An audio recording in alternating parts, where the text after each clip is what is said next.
structure, that its structure is seichel and midas, intellect and emotion. So it uses its intellect to think about the greatness of God, and then has feelings and love towards God. That is, those are the emotions, and that's the basic structure of the godly soul. Then we said that it also has 3 garments: thought, speech, and action, which is more external. It's what you do, it's not what you are. Thought, speech, and action are the Torah mitzvahs. Those are the garments and expressions of the godly soul. And we explained that the garments, although they're more external, they actually lift up the person to a much higher level than the soul is on its own, because the soul is not God, whereas the garments, Torah mitzvahs, Hashem is inside the Torah mitzvahs, and therefore you become connected with God through doing the garments, using your garments to do Torah mitzvahs. That was the godly soul. Then we moved on to the animal soul, and we explained that the animal soul is Zelu Mazeh Asa Elokim. God made holiness and evil face to face. They compare. They are images of each other. So the godly soul has 10. So does the animal soul have a structure of 10? It has intellect and emotion. But this is intellect and emotion and not good things. It thinks about not good things. It loves or has fear of not good things. And then it has also the garments, which is the expressions of thought, speech, and action, acting upon the things that it wants. And we explained that the garments of the animal soul don't have to be necessarily a sin. You don't have to do a sin for it to be an expression of the animal soul. Even when a person does something that's okay, it's kosher, but he does it not for the sake of heaven, that's already an expression of the animal soul. You eat something that's kosher, but it's not for the sake of heaven, this is an animal soul expression. And we explained that there is a difference, nevertheless, between eating something not kosher and eating something that's kosher for the wrong purpose. One is the 3 unclean klippas, the other one is klippas mega. And we went through different details. What happens? You might lower it into the 3 unclean klippas, but because it's kosher food, it could ultimately be elevated through a regular tshuva. We discussed different details. But all in all, these are all expressions of the animal soul, whether it be a sin or even indulging in something which is not for the sake of heaven, even though it's kosher. And that's the animal soul. So we described the 2 souls in detail. And now we enter chapter 9, and chapter 9 is the battle. Now we're discussing the battle between these 2 souls. But before we discuss the battle, first, the Alter Rebbe describes the headquarters of each one of the souls. The headquarters of the animal soul is in the heart. And in the heart itself, it's in the left ventricle of the heart. There's 2 ventricles in the heart. One has blood, one does not. The truth is, when you look deeper into Tanya, and they both have blood, but one has live blood that has oxygen in it, and the other one is used up blood.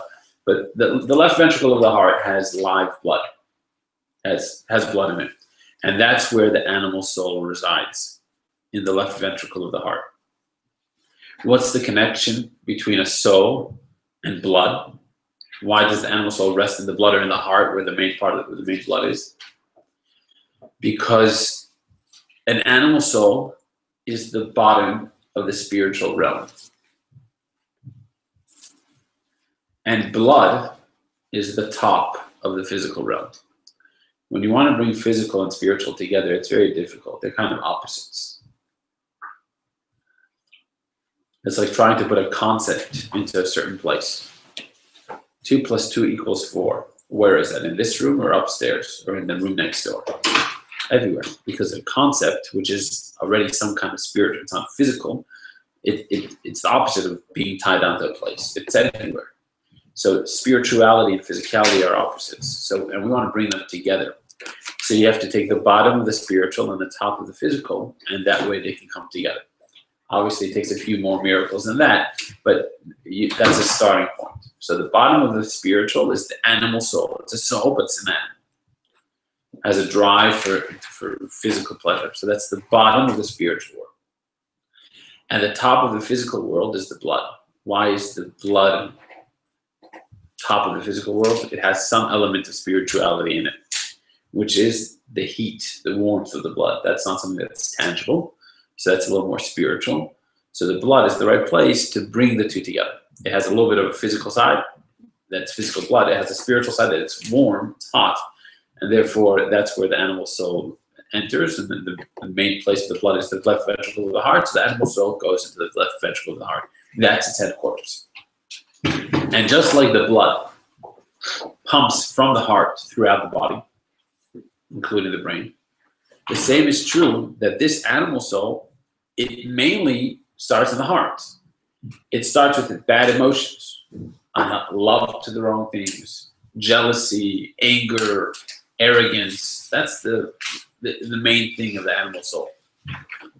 But from there, it spreads out to the rest of the body, including the mind, to get the mind to think about all of these negative traits. So that's the headquarters of the animal soul in the heart, and it spreads from the heart throughout the whole body.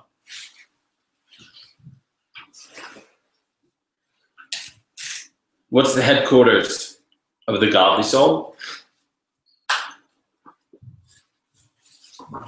The headquarters of the godly soul is in the brain and in the right ventricle of the heart. It has two headquarters, mainly the brain, but also the right ventricle of the heart, so that it starts with intellect. It thinks about the greatness of God, and thereby produces an emotion in the heart, in the right ventricle of the heart. But all of its emotions are based on intellect. So those are the two headquarters. That's where their main center is. The animal soul in the heart, the left ventricle of the heart, the godly soul in the mind and the right ventricle of the heart. But nevertheless, although they each have their own place, they're not happy with that. They're not happy to just stay in their own territory and leave room for someone else. There's a huge battle. Each one of these souls wants to capture the body. The body is like a small city. Each one wants to capture. And it's like two kings that are fighting over a city. Each one wants to capture. What does it mean to capture? That means you want full control of the city. What does it mean, full control of the city? That all of the inhabitants of that city listen to everything that they have to say. Follow their every instruction. That's what full control means. And the same is true between these two souls. Each one is fighting over the body and all of its limbs. Each one wants full control of the body, meaning that every limb of that person should be devoted, should be nullified to it.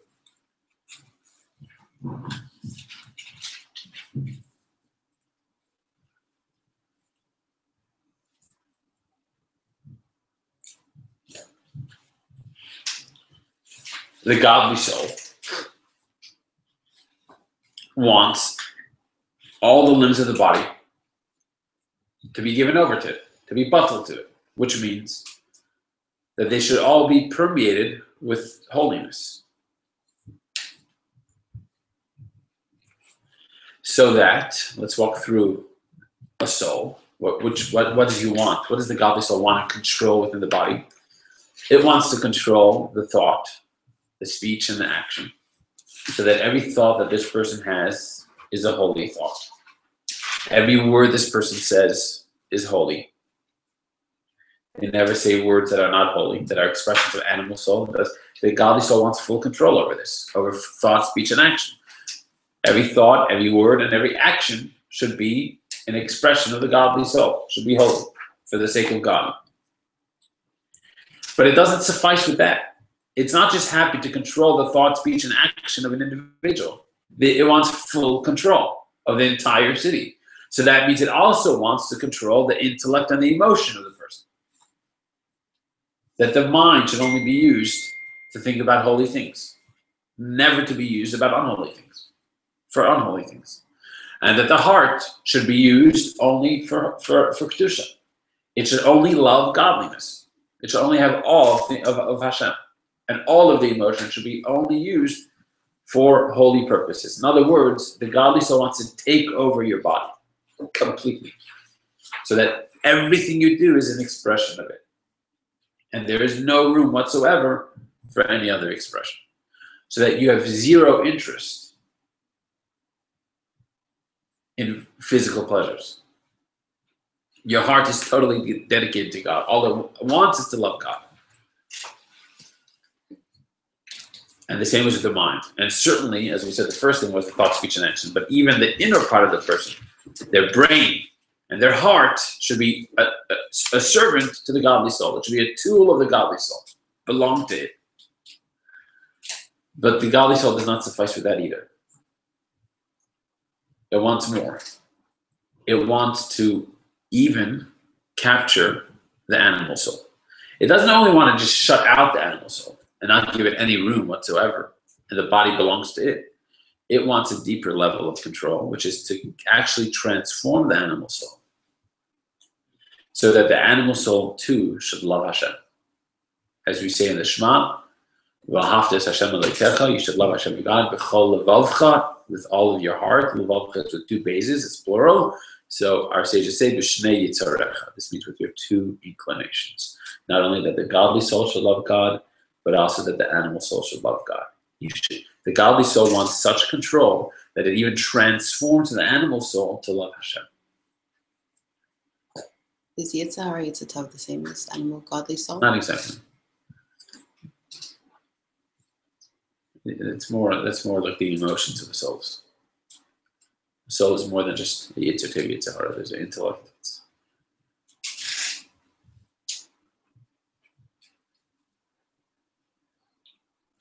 So,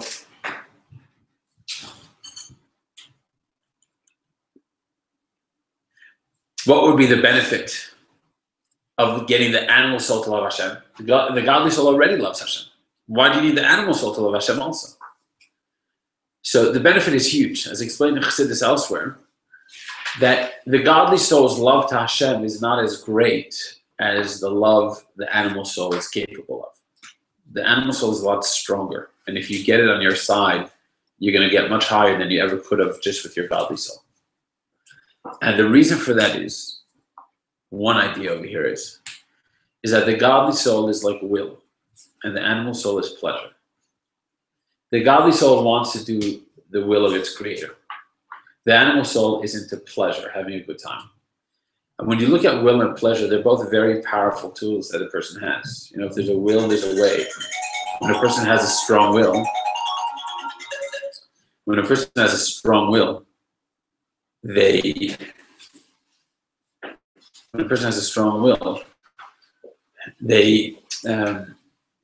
get the job done, even though it's very difficult. There's a lot of challenges, but if you want to do it, you'll get it. Will is powerful. But nevertheless, will has a certain limit. You want to get something done, you want to achieve something, you will get it done. But once you got it done, you're finished. You did it. It ends here. Pleasure is also a similar power within a person. Pleasure is an unbelievable power because it can, when a person has a pleasure in something, they can do unbelievable things. It can drive a person to very far places. If you enjoy what you're doing, it can really push you. Like when you give people incentives, that means you're giving them pleasure in what they're doing. They'll accomplish a lot more.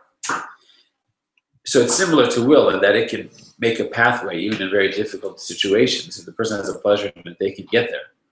But it outshines will for the reason that it is never ending. No matter how much pleasure a person has, they always want more pleasure. There's no such thing as, okay, I had enough pleasure, done. It doesn't work that way. Pleasure is a nature which is never satisfied. It's always ready for more pleasure. Will has a goal. It's going to push to that goal. It gets the goal, it's finished. Pleasure has no goal. It wants to keep on going forever. So if the godly soul manages to transform the animal soul so that it also loves God, the love for God is going to be way higher, immeasurably higher than it was just from the godly soul. And so therefore the godly soul, in its desire to capture this city, there's 3 points we're saying over here. Number one is it wants to completely control what you do, your thought, speech, and action, the garments. It's not only satisfied with that, it wants to control who you are. It wants the mind and the heart to be totally dedicated to an expression of godly soul, nothing else. That's number two. But even furthermore, it wants to transform the animal soul to the point that the animal soul is now on its team. Which one is the animal soul? It's the will or the pleasure? Pleasure. That's why if you get the animal soul on your team, it goes a lot stronger, a lot further than just the godly soul. So will is only has one goal, like it's can be channeled, so we say. It's very focused. Will want to go to achieve it. It will keep in that direction. Once it's achieved, it's done. It's done with this. Whether the pleasure it's Ongoing. it's got a goal. It hasn't got a goal, but it has the same power and even more. Yeah, but it's it's continuous. okay. There's no end. That's the animal soul.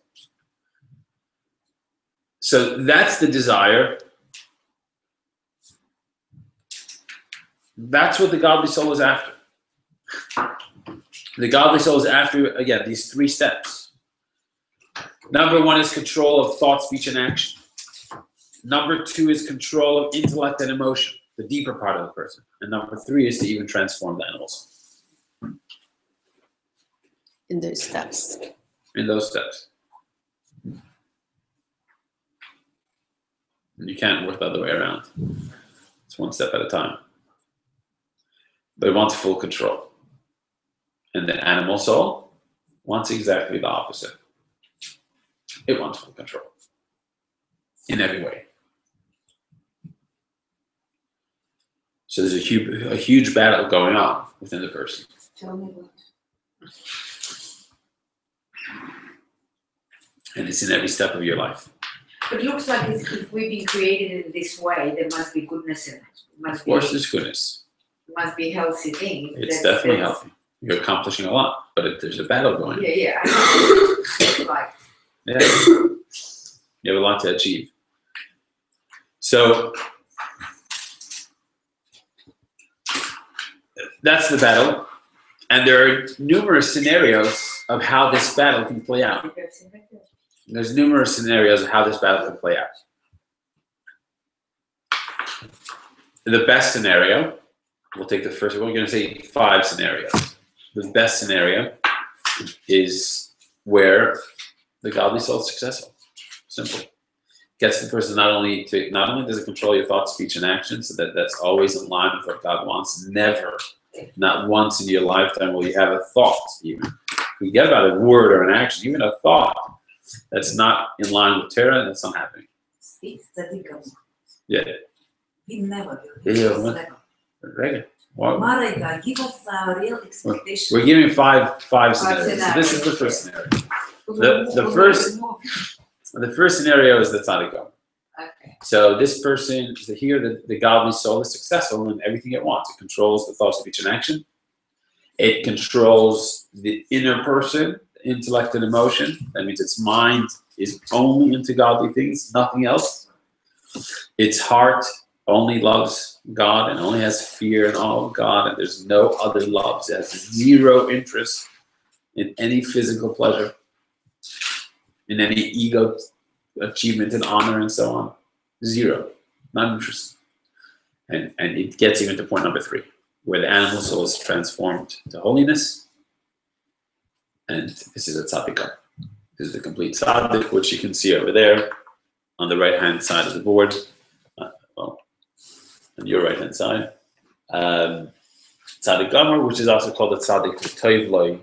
He's a tzaddik who only has good inside him. That's like the best scenario.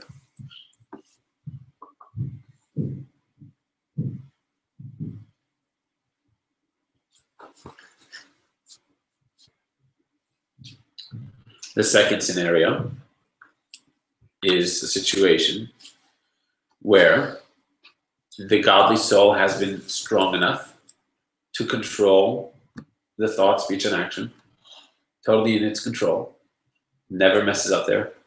Furthermore, the godly soul is strong enough to even control the seichel and midas, that they are also purely used for holiness and nothing else. But in number 3, it's not successful. It does not manage to transform the animals. That's the second scenario. 1 and 2, it succeeds. Number 3, it's not able to. Now, you might think a person like this, who not only their thought, speech, and action is always holy, but they have no interest in physical pleasures. They're not interested. They only want holy things. you might think that that means that they've succeeded in number 2 entirely, and there's no evil left in their seichel and midas.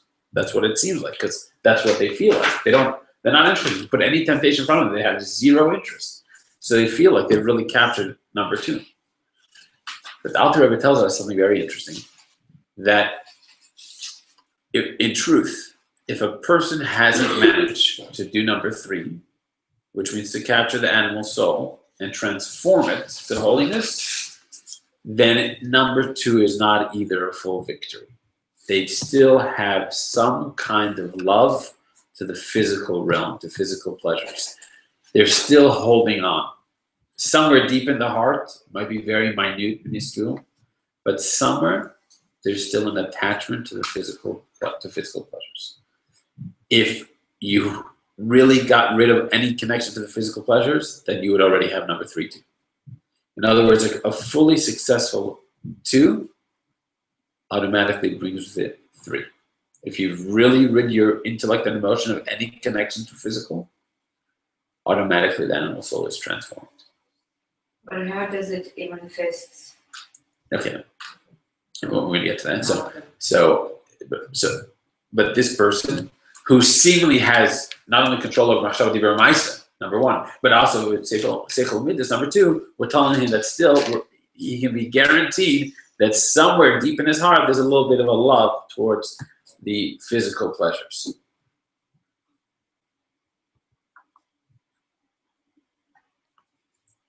But the person can tell you, but I don't feel it. Why don't I feel it? Do you want me to write the levels on the board? Yeah. Because you keep referring back to them, so Yeah, maybe okay. people don't have it clear. That would be a good idea. Write a chart, like, and tick the ones that each one has. Yeah, you can do that. Let's see each one. You going through all the levels of these? Or let me see how to do this. If we do control of There's emotion, 2 scenarios. and then set this scenario on the side of the levels and tick, tick, tick. Yeah, you can do that. Yeah. I'm just gonna do this.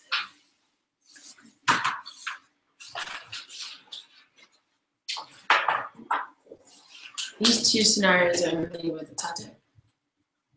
Yes. The 2 scenarios that we just spoke about, they're both tzaddik scenarios. Yeah.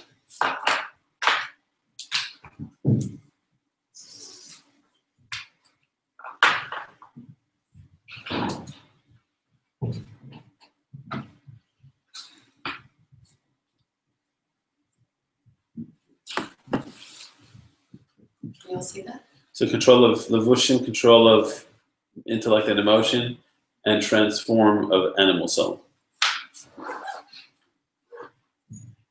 Transform animal soul.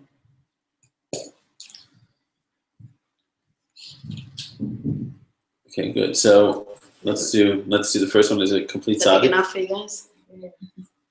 So complete tzaddik, and he gets a tick in all 3.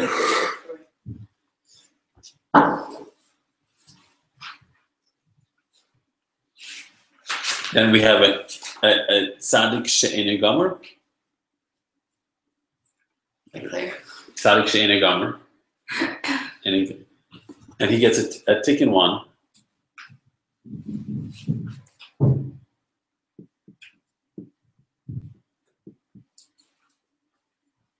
And a tick in 2, and an X in 3.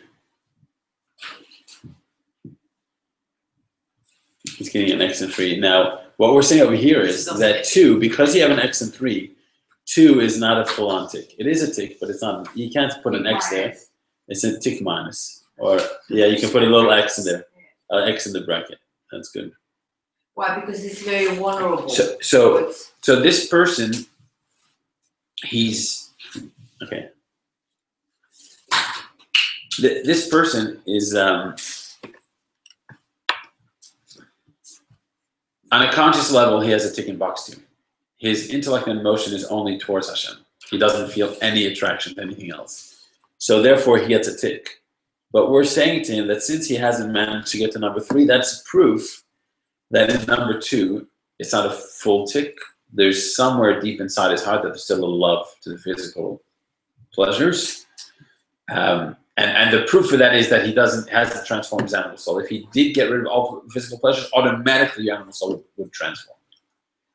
So there is still a love, but he's going to say, but I don't feel that love. Whenever I have a physical pleasure in front of me, I'm not interested whatsoever. It's not attracted to me at all. So why are you telling me that I still have some kind of negative within me? So we say to him, you know why you don't feel that love?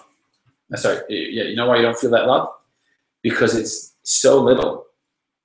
And it's so drowned out by the good inside you, it doesn't have any expression. It's batal b'shishin, batal b'meya. It's nullified, either in 60 or in 100 or in 1,000 or in 10,000, but it's very nullified. There's so much good in his soul. And this negativity is so little that it's nullified and has zero expression. It never comes into his heart. So he'll never feel it. So on a conscious level, there's no battle. He doesn't feel any interest in Gashmis. But we're telling him that deep in his subconscious, there's a little bit love still to physical pleasures, because the proof of that is because he hasn't transformed his animal soul. When you get rid of all of your love to physical pleasures, your animal soul automatically transforms. I guess the point is the animal soul needs to have pleasure. It has to be connected to something. The moment you cut off its lifeline from physical, it will automatically switch over to the spiritual. If it hasn't flipped over to the spiritual, it means that it's still holding on. It's got something there still in the physical. I have a question. But if your intellect is affected, isn't it can spill into your thought, speech, and action as well? No? Like in the study, if you've already got a bit of what we're saying, a bit of an issue with the intellect and emotions, isn't it like what your intellect controls your soul, no? Okay, so that's it. You're asking if he's not perfect in number two, so that insecure he be in the already now number one. So firstly we'll see that's even someone who's worse than him in the intellect and emotion can still control number one. Okay. But furthermore, this person has no battle. On a conscious level, his intellect and emotion is perfect and holy. We're saying that he needs to learn in Tanya. Tanya tells him, by the way, deep inside there's something there. But otherwise he wouldn't know about it. Otherwise he would not. He doesn't feel it at all, because there's so much good in his soul that, sorry? So why would you tell him? So he should know that he has to still work on himself. Right. He should know that there's still what to be done. There's, he's an incomplete tzaddik. And that's why it's called a tzaddik virali. Right under tzaddik shenikam, it's a tzaddik virali. That's another name. Virali means he has some evil, but that evil is totally nullified. Totally nullified. It has no expression, not only in his thought, speech, and action, but even in his intellect and emotion, there is no expression to this ra. That's scenario number 2. So who would be in a position to be able to detect that, especially if the outside you're showing? The person himself might be in a position to detect that, because he'll know if his animal soul is now, he possibly will know if his animal soul is into holy things, or if he's, there's different, as we said, there's a difference between if it's will or if it's pleasure. If he has the greatest pleasure in holy things, then he probably has transformed it. If he doesn't have the greatest pleasure, but he has the will on it, the person himself probably would have an idea. So that's 2 scenarios of the battle. Moving on to the 3rd scenario. This is an individual whose godly soul is strong enough to control one. To control thought, speech, and action. That's the baby. The baby. This is the person who he's thought, speech, and action he can control. But he does not transform the animal soul. And he does not even control his intellect and his emotion. He has feelings towards physical pleasures. His heart does enjoy physical things. There's no question about it. On a very conscious level, his heart is also an expression of the animal soul, not just the godly soul.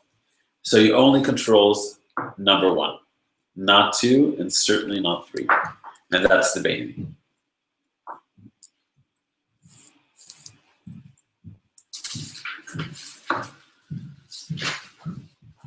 But in his control of number 1, it's a real control. It's 24/7. Every single moment of his day, and in every aspect of his life. Not just in his actions, is he doing the right thing, not just in his speech, But even in his thoughts, he's perfect. He never willingly entertains a negative thought. Since his emotions are not transformed, and they're not under the control of the godly soul, therefore they could send up negative thoughts to his mind. That's possible. But the moment they came up to his mind, he immediately dismisses them. He doesn't ever consciously, willingly entertain them. So he has control over his mind. That's a Beinoni. That's level number. That's the third scenario.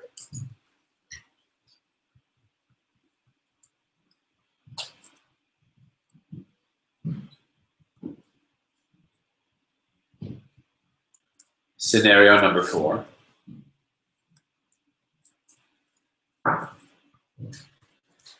is a person who does not transform his animal soul. He does not control his intellect and his emotion, and he even fails in number 1. It could be often. It could be very, very seldom. It could maybe once in a year, once in a decade. But he fails in number 1. There are times where his animal soul is strong enough to get him to actually express his animal soul in his thoughts, speech, and action. There are times where the animal soul takes over the thought, speech, or an action. It could be once in a very rare, very unoften. It could be often. But that's already a 4th category, that he's losing the battle even in number 1. And that's a Russia. But it's a Russia Gatevle because we're talking about an individual who, after he loses his battle and after he messes up, he regrets it. He does tshuva. So there's some good left in his soul. He's still in touch with his godly soul. It's not strong enough to keep a fortress, not allowing any expression of animal soul in his thought, speech, and action. It's not strong enough for that, but it's still there. So he's a Russia because Russia means wicked, but also means weak.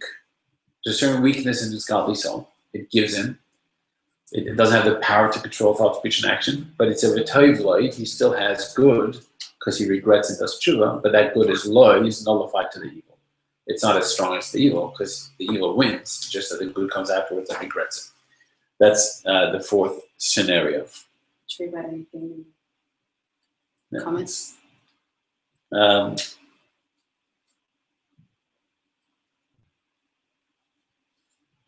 You can just, next to the X, you can write, you can just write, but does tshuva, or but regrets it. Regrets it. Regrets his failure to control his thought, speech, and action. Whenever it happens, he regrets it. So that's like Jewish guilt. If you have Jewish guilt, if you have regret, that's a sign that you're still in touch with your godly soul. You're still feeling it.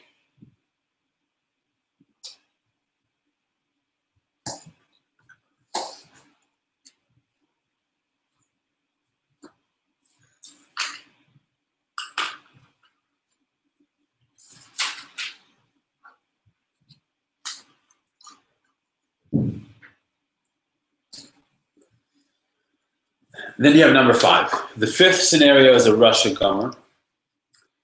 And this is an individual who has given in so much to his animal soul. He's become so addicted, so to speak, and so involved in sin that he's kicked out the good from within to the point that he sins and does not regret. Not only he gets X in every single box, but he also does not even regret his failure to control his thought, speech, and action. He can do an avera, he doesn't feel bad. He doesn't do tshuva. And that's because he's not feeling his godly soul. It's been kicked out of his system. He doesn't feel bad at all. Nevertheless, even this, so that's a Rasha Virali, he only has Ra. But nevertheless, this Rasha Virali still has a godly soul because every Jew has a godly soul. It's just not within him, meaning it's not revealed within him, it hovers above. He can still be part of a minyan. 10 Jews bring down the Shekhinah, he's a Jew. And you can have 10 of those lowest individuals and they make a minyan. Because they still have a godly soul. Those 10 godly souls come together and that brings the Shekhinah of Hashem. So he's a Jew. The only thing is he doesn't really feel his godly soul in any way in his life. He does not have any Jewish guilt, any regrets. He's not in a good place. And that's the 5th scenario. But does he outwardly go to sin? Yeah. He outwardly goes and sins and he has no problem with it. It's normal for him. Doesn't feel like he's doing anything bad. He's desensitized because of so many sins. That's the 5th scenario. So there you have 5 scenarios. You can really break them down to many, many more. But in general, you know, the Alter Rebbe once said that in the Beinoni scenario, number 3, there's 500 levels. Yeah, in the third one. And in the Tzaddik Virale, we said there's thousands of levels. So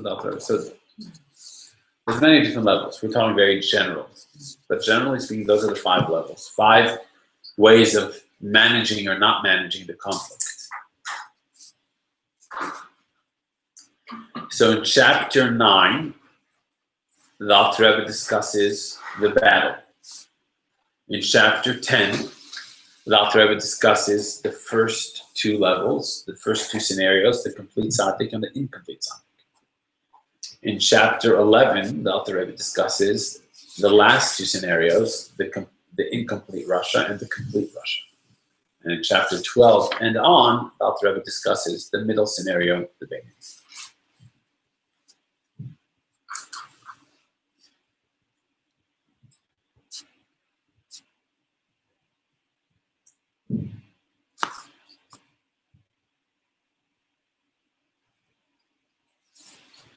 Okay, so that's pretty much our discussion for today. We'll continue tomorrow, our journey through the Tanya. Just to finish off with a few lines of the laws of the Beis HaMikdash, as we said we're trying to do, just a couple of short halachas, following the instruction of the Rebbe to learn about the Beis HaMikdash during the 9 days, because by learning about the Beis HaMikdash, it's like you're rebuilding it. If anyone still has their copies, good. Otherwise, there's a few copies here. You want to pass them around. We're going to read on page 6, where it says that Kivan Shenivna Beis HaMikdash Yerushalayim, once the temple was built in Yerushalayim, Nesru Kol HaMekomis Kulam Limnes Bahen Bayis LaHashem, all other places are forbidden to build a sanctuary for Hashem, L'Akriv and Korban, to bring sacrifices. Before the Beis HaMikdash was on Har HaMoriah, on Har HaBayis, you could build a mishkan wherever you wanted. There was in Shiloh, there was Noiv, there was Given, through the desert. There wasn't one specific place. You could bring sacrifices wherever you wanted. But once the Beis HaMikdash was built on Har HaBayis, from now on, that is the only place. It can never be built anywhere else. It's the only place to build a home for God. It's the only place to bring sacrifices to God. There's no other place. Ve'ein sham bayis l'dereh haderes. There's no home for God for all generations. Ella Yerushalayim Bilvad, except for Jerusalem. Bahar HaMoriah Shebo Nemar, and it has to be on Mount Moriah. This is the specific. It's become very exclusive. It's only there, as it says. Vayomer David Zehu Beis Hashem Elokim V'Zeh Mizbeach Leilul Yisrael. As King David said, this is the house of God. This is the altar to bring sacrifices for the Jewish people. Vayomer Zois Menuchas Yad Yad, and the verse says, "This is my resting place forever." So now that is the place. When Mashiach comes and he builds the third Beis HaMikdash, it's happening there. That's where it's happening. It can't happen anywhere else. So if you want to see where all the action is going to be, you go there. That's right behind the Kosel. It's all going to happen right there.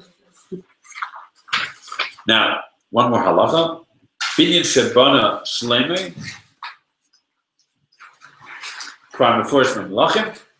The first temple that Shlomo HaMelech built is already described in the book of Melachim. The third temple, it's written in Yecheskel.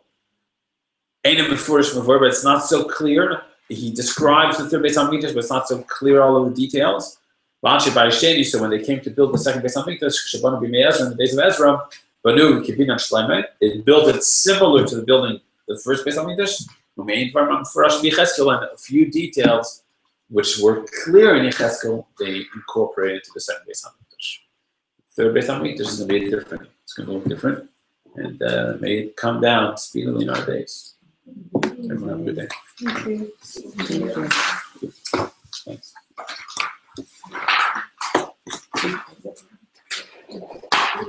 Now just take a video and put some